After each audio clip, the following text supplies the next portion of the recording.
Hi hello guys அனைவருக்கும் வணக்கம். So இன்றைக்கான சைக்காலஜி கொஷின்ஸ் 30 கொஷின்ஸ் பார்த்துடலாங்களா?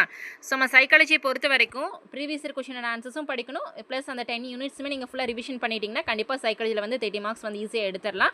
இப்போ தான் நம்ம சேனல் நீங்கள் ஃபஸ்ட் டைம் பார்க்குறீங்க அப்படின்னா மறக்காமல் சப்ஸ்கிரைப் பண்ணிவிட்டு பக்கத்தில் இருக்க பெல் ஐக்கான் ஆளுங்க நோட்டிஃபிகேஷன் கொடுங்க. அப்போ தான் நம்ம போடுற வீடியோ முன்னாடி நோட்டிஃபிகேஷனில் வந்துடும். ஸோ நம்ம சைக்காலஜி மட்டும் கிடையாது, எல்லா சப்ஜெக்ட்டுமே உங்களுக்கு நம்ம டெஸ்ட் போட்டுட்ருக்கோம். நம்ம சேனலை கரெக்டாக ஃபாலோ பண்ணிக்கோங்க. ஸ்டடி மெட்டீரியல் நிறைய பேர் கேட்டிருந்தீங்க, மேலேயே நாங்கள் வாட்ஸ்அப் நம்பர் கொடுத்துருக்கோம், நீங்கள் டெக்ஸ்ட் பண்ணி டீட்டெயில் கேட்டுட்டு வாங்கிக்கலாம். ஸோ இப்போ வெறும் 499 ஆஃபரில் உங்களுக்கு எல்லா சப்ஜெக்ட் நோட்ஸுமே நம்ம கொடுத்துட்ருக்கோம். சரிங்களா? Tamil, English, maths, science, social, psychology, so எல்லாமே பேப்பர் 1 பேப்பர் 2 உங்களுக்கு எந்த சப்ஜெக்ட் மேஜரோ நீங்கள் கேட்டு வாங்கிக்கலாம். ஸோ எல்லா பிடிஎஃப்மே வெறும் 499க்கு ஃபுல் நோட்ஸுமே நம்ம கொடுத்துட்ருக்கோம். வேணுங்கிறவங்க வாங்கிக்கலாம். ஸோ ஃபர்ஸ்ட் கொஸ்டின் பாருங்கள். ஊக்குவித்தல் என்பது மனிதருள் இருக்கும் காரணிகளை நிலைநிறுத்தும் செயல்பாட்டை கொண்டு தீர்மானிக்கப்படுகிறது என்று கூறியவர் யார்?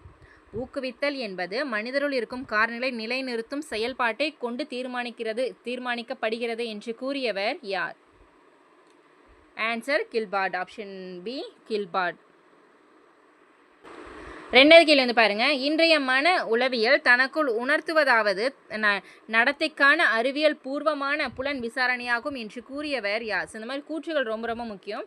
இன்றைய மன உளவியல் தனக்குள் உணர்த்துவதாவது நடத்தைக்கான அறிவியல் பூர்வமான புலன் விசாரணையாகும் என கூறியவர் யார்? ஆன்சர் என்.எல். மன். ஆப்ஷன் ஏ தான் சரி. மூணாவது கேள்வி பாருங்க. புலனுக்குரிய உள்ளீடு அல்லது தகவல் ஏற்பாடு செய்தல் மற்றும் விளக்குதலுக்குரிய பொருள் நிறைந்த முன் அனுபவத்திற்கான செயல்முறையானது என்ன? புலனுக்குரிய உள்ளீடு அல்லது தகவல் ஏற்பாடு செய்தல் மற்றும் விளக்குதலுக்குரிய பொருள் நிறைந்த முன் அனுபவத்திற்கான செயல்முறையானது என்ன அப்படின்னு கேட்டிருக்காங்க. ஸோ ஆன்சர் புலனறிதல். ஆப்ஷன் பி புலனறிதல். நான்காவது கேள்வி பாருங்க. டேஸ் மற்றும் டேஸ் ஆகிய இரண்டின் விளைவாக நுண்ணறிவு இருக்கிறது. எந்த இரண்டின் விளைவாக நுண்ணறிவு இருக்கிறதுன்னு கேட்டிருக்காங்க. ஸோ என்ன ரெண்டு வரும்? ஆன்சர் மரபு மற்றும் சூழ்நிலை. மரபு மற்றும் சூழ்நிலை. ஐந்தாவது கேள்வி பாருங்க. ஊக்குவித்தல் நடத்தைக்கு முதன்மை காரணியாக டேஷின் பங்கு குறித்து பி.எஃப். ஸ்கின்னர் அழுத்தமாக கூறியுள்ளார். ஊக்குவித்தல் நடத்தைக்கு முதன்மை காரணமாக டேஸின் பங்கு குறித்து பி.எஃப். ஸ்கின்னர் அழுத்தமாக கூறியுள்ளார். ஆன்சர் வலுவூட்டுதல். ஆப்ஷன் செகண்ட் ஆப்ஷன் வலுவூட்டுதல். ஆறாவது கேள்வி பாருங்க. காக்னேயின் கற்றல் மாதிரியின் மற்றொரு பெயர் என்ன? காக்னேயின் கற்றல் மாதிரியின் மற்றொரு பெயர் கேட்டிருக்காங்க. ஆன்சர் தொகுப்பு மாதிரி, குமுலேட்டிவ் மாடல்னு சொல்லுவாங்க. ஏழாவது கேள்வி பாருங்க. ஊக்குவித்தல் செயல்முறையின் கூறுகளின் சரியான தொடர்புகளை தேர்வு செய்க. ஸோ இதில் பாருங்க எல்லாமே உங்களுக்கு ஒரே டாபிக் வைஸ் கொஷின்ஸ் கேட்டிருக்காங்க. இது லாஸ்ட்டாக 2023 கேட்ட கொஷின் பேப்பர் தான். ஸோ உங்களுக்கு பாருங்கள் ஒரு டாப்பிக்லேருந்து எத்தனை கொஷின்ஸ் கேட்டிருக்காங்க. ஊக்குவித்தல் செயல்முறையின் கூறுகளின் சரியான தொடர்புகளை தேர்வு செய்க. ஸோ ஆன்சர் ஊக்கி, நடத்தை, இலக்கு, பின்னூட்டம். ஸோ ஆப்ஷன் ஃபர்ஸ்ட் ஆப்ஷன் தான் சரி. Motive, behaviour, goal and feedback. எட்டாவது கேள்வி பாருங்க.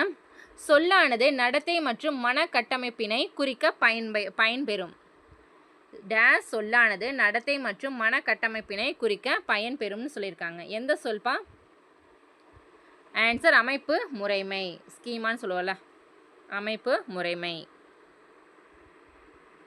ஒன்பதாவது கேள்வி பாருங்க.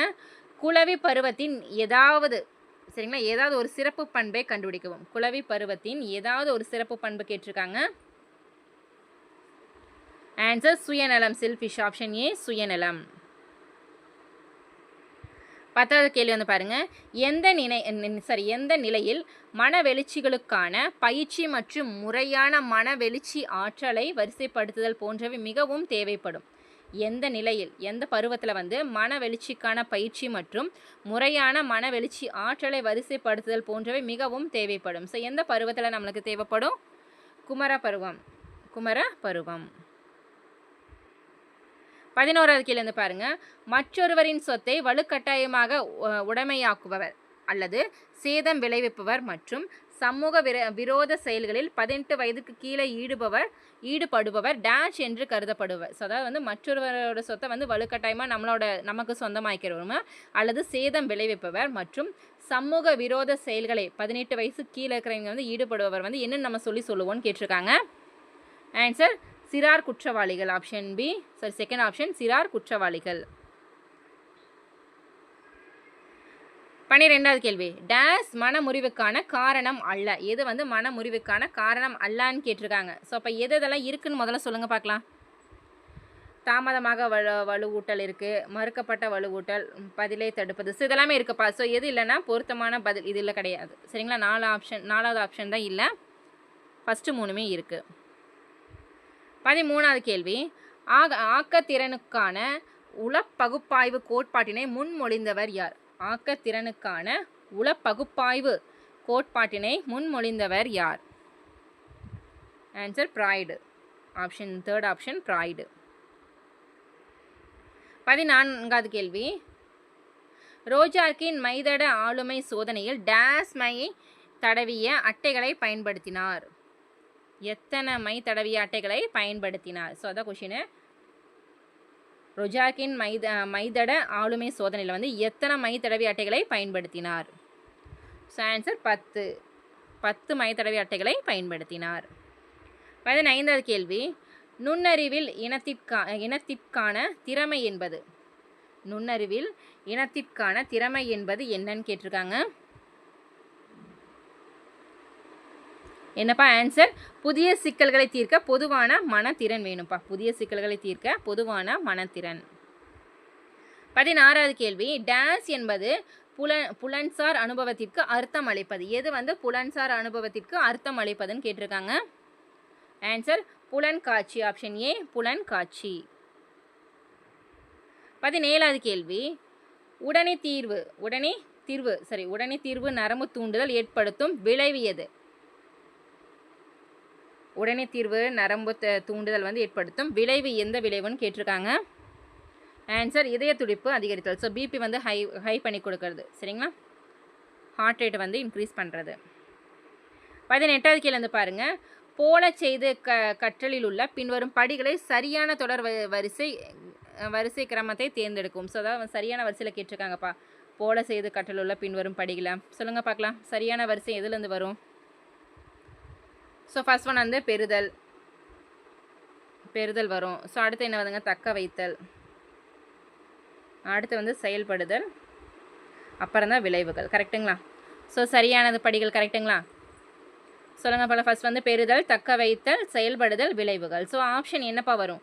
1, 4, 2, 3ங்களா? Option B. செகண்ட் ஆப்ஷன் தான் சரி. 19வது கேள்வி. கல்வி உளவியலின் இயல்பானது டேஷ் ஆகும். கல்வி உளவியலின் இயல்பானது டேஷ் ஆகும். ஆன்சர் சமதர்ம கொள்கையை சார்ந்தது. சமதர்ம கொள்கையை சார்ந்தது. 20வது கேள்வி வந்து பாருங்க. குழுவினரின் தொடர்பானது ஒருவருக்கொருவர் உதவுவதை விட போட்டிக்குரியது ஆகும் என்று கூறியவர் யார்?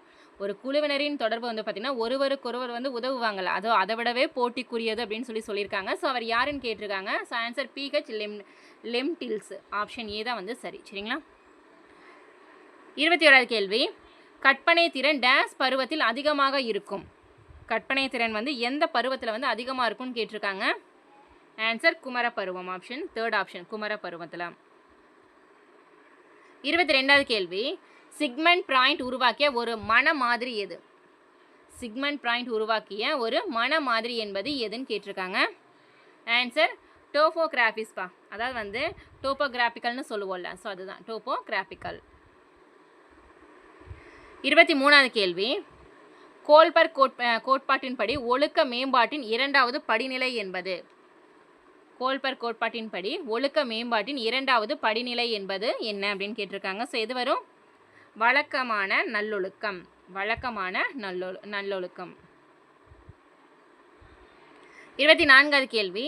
முயன்று தவறி கற்றலுக்கான சோதனைகளுக்கு எட்வர்ட் எல் தார்னை கீழ்கண்ட விலங்கை பயன்படுத்தினார். ஸோ எந்த விலங்கை வந்து பயன்படுத்தினார்? முயன்று தவறி கற்றலுக்கான சோதனைக்கு வந்து எட்வர்ட் எல் அவர்கள் வந்து எல் தாண்டக் வந்து எந்த விலங்கை வந்து பயன்படுத்தினாருன்னு சொல்லி கேட்டிருக்காங்க. ஸோ எந்த விலங்குப்பா? ஆன்சர் பூனை. செகண்ட் ஆப்ஷன் பூனை. 25வது கேள்வி, 16 வயது குழந்தை 20 வயது குழந்தைக்கான மதிப்பெண்ணை பெற்றிருந்தால் அக்குழந்தையின் நுண்ணறிவு ஈவானது எவ்வளவுன்னு கேட்டிருக்காங்க. 16 வயது குழந்தை 20 வயது குழந்தைக்கான மதிப்பெண்ணை பெற்றிருந்தால் அக்குழந்தையின் நுண்ணறிவு ஈவானது ஆன்சர் 125. Second option 125. 26வது கேள்வி, பின்வருவனவற்றில் எந்த ஒன்று கற்பித்தலின் ஒரு பகுதி ஆகாது? பின்வருவற்றில் எந்த ஒன்று கற்பித்தலின் ஒரு பகுதி ஆகாது? அப்போ எதெல்லாம் வரும்னு சொல்லுங்கள் பார்க்கலாம். ஸோ எதெல்லாம் வரும்? மெய்யறிவை வழங்குவது, கற்றல் சூழலை உருவாக்குவது, சூழலை இணங்கச் செய்வது. ஸோ இதெல்லாம் வரும். பயிற்றுவித்தல் மற்றும் பயிற்சி அளித்தல். ஸோ இது வந்து வராது. சரிங்களா? ஸோ இப்போ ஆன்சர் என்ன? 4th ஆப்ஷன் தான் ஆன்சரு. ஸோ ஃபஸ்ட்டு 3மே வரும். எது வரும் எது வராதுன்னு கண்டிப்பாக தெரிஞ்சுக்கோங்க. 27வது கேள்வி பாருங்கள். தொட்டு உணரும் நிலையில் எந்த காலத்தில் 2ஆம் சுற்று வினை உள்ளது? தொட்டு உணரும் நிலையில் வந்து எந்த காலத்தில் வந்து 2ஆம் சுற்று வினை உள்ளதுன்னு கேட்டிருக்காங்க. ஆன்சர் 4 முதல் 8 மாதங்கள். செகண்ட் ஆப்ஷன் 4 முதல் 8 மாதங்கள். 28வது கேள்வி, மாணாக்கரின் அனைத்து வகையான வளர்ச்சிக்கு டேஷ் உடன் அனுசரித்து செல்வது முக்கியம். மாணாக்கரின் அனைத்து வகையான வளர்ச்சிக்கு வந்து நம்ம வந்து எதோட யார் வந்து உடன் சேர்ந்து அனுசரித்து செல்வது முக்கியம்னு கேட்டிருக்காங்க. ஸோ இது வந்து சொல்லுங்கள் பார்க்கலாம். இது கொஞ்சம் டஃப் தான். யார் கரெக்டாக சொல்லுங்கன்னு பார்க்கலாம். ஆசிரியர் கிடையாது, பெற்றோரும் கிடையாது, சுற்றுப்புறம் தான்ப்பா. ஸோ அவங்க வந்து ஒவ்வொரு மாணவர்கள் வந்து அவங்க நல்ல வளர்ச்சியாக வளர்கிறதுக்கு வந்து சுற்றுப்புறம் தான் அனுசரித்து செல்லணும். சரிங்களா? ஸோ அதை தான் நம்ம எல்லாத்தையும் அனுசரித்து செல்வது ரொம்ப ரொம்ப முக்கியம். பெற்றோரையோ இல்லை ஆசிரியரையோ கிடையாது, எல்லாத்தையும் அனுசரித்து வாழணும். அதான் வளர்ச்சிக்கு வந்து சரியான வளர்ச்சின்னு சொல்லுவோம். ஆப்ஷன் சி தான் வந்து சரி. 29 கீழ்காண்பவனவற்றுள் எந்த உளவியல் பிரிவு அசாதாரண நடத்தை பற்றி விவரிக்கிறது? கீழ்காண்பவற்றுள் எந்த உளவியல் பிரிவு அசாதாரண நடத்தை பற்றி விவரிக்கிறது? ஆன்சர் அசாதாரண உளவியல். அசாதாரண உளவியல், அப்நார்மல் சைக்காலஜின்னு சொல்லுவோம்ல. ஸோ அதுதான். ஸோ லாஸ்ட் கொஷின், பன்முக நுண்ணறிவு கோட்பாடு டேஷின் மீது குவிக்க தோன்றியதாகும். பன்முக நுண்ணறிவு கோட்பாடு டேஷின் மீது குவிக்க தோன்றியதாகும். ஆன்சர் அறிவளித்தல். ஆப்ஷன் செகண்ட் ஆப்ஷன் அறிவளித்தல். சரிங்களா? ஸோ இன்றைக்கி வந்து பார்த்தீங்க அப்படின்னா 30 கொஷின்ஸ் வந்து பார்த்துட்டோம். ஸோ ப்ரீவியஸில் கேட்ட 30 கொஷின்ஸு கம்பல்சரி நீங்கள் ரிவிஷன் பண்ணிகிட்டே வந்தீங்கன்னா ப்ளஸ் நம்ம நோட்ஸ்லேயே உங்களுக்கு வந்து 10 யூனிட்ஸுமே நம்ம பிடிஎஃப் நோட்ஸ்லாம் கொடுத்துட்ருக்கோம். ஸோ ரெண்டையும் கரெக்டாக ஈவனாக ஃபாலோ பண்ணிங்கன்னா கண்டிப்பாக வந்து சைக்காலஜியில் 30 கொஷின்ஸ்க்கு வந்து மேக்ஸிமம் 28+ நீங்கள் அட்டன் பண்ணிடலாம். சரிங்களா? அதிகமாக ரிப்பீட்டாக வந்து ப்ரீவியஸ் கொஷின் ஆன்சர்ஸாக கேட்டுக்கிட்டே இருக்காங்க. சரிங்களா? ஓகே கைஸ், இந்த வீடியோ உங்களுக்கு பிடிச்சி மறக்காம லைக் பண்ணுங்கள், சப்ஸ்கிரைப் பண்ணுங்கள், உங்கள் ஃப்ரெண்ட்ஸ்க்கு ஷேர் பண்ணிடுங்க. ஸோ எல்லா டெஸ்ட்டையும் கரெக்டாக ஃபாலோ பண்ணிக்கோங்க. உங்களுக்கு ஸ்டடி மெட்டீரியல் வேணும்னா மேலே வாட்ஸ்அப் நம்பர் கொடுத்துருக்கேன், டெக்ஸ்ட் பண்ணி டீட்டெயில் கேட்டு வாங்கிக்கோங்க. வெறும் 499 ஆஃபரில் கொடுத்துட்ருக்கோம். சரிங்களா? தேங்க்யூ.